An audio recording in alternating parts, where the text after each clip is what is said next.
ఏ ప్రొడ్యూసర్నో డైరెక్టర్నో చేద్దామని ఈవీవి సత్యనారాయణ గారితో అనేవారట.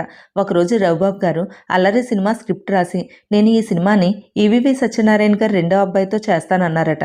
అయితే చలపతిరావు గారు ఈవీవి దగ్గరికి వెళ్ళి మా అబ్బాయి మీ అబ్బాయితో సినిమా చేస్తానంటున్నాడంటే నీకు నాకంటే ఎదవెవడూ కనిపించలేదా, జోక్ చేయకన్నారట ఈవీవి గారు. లేదండి, మా వాడు మీ వాడితోనే సినిమా చేస్తానంటున్నాడు, ఆ పాత్రకి మీ వాడే నప్పుతాడంట అని చెప్పారు.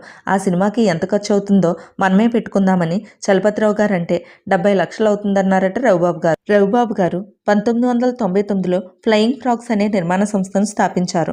అలా రవిబాబు గారే నిర్మాతగా, డైరెక్టర్గా నరేష్ గారితో అల్లరి సినిమా మొదలుపెట్టారు. ఆ సినిమా షూటింగ్ జరుగుతున్నప్పుడే రవిబాబు గారు డిఫరెంట్గా సినిమా తీస్తున్నారని, అది చాలా బాగుండొచ్చనే అంచనాలు ఉన్నాయని అందరూ అనుకుంటుంటే అది ఆ నోట ఈ నోట పడి సురేష్ బాబు గారి వరకు చేరి ఆయన రవిబాబు గారిని పిలిచి నేను కూడా సగం వాటా పెడతానన్నారు. చలపతిరావు గారు మనకి థియేటర్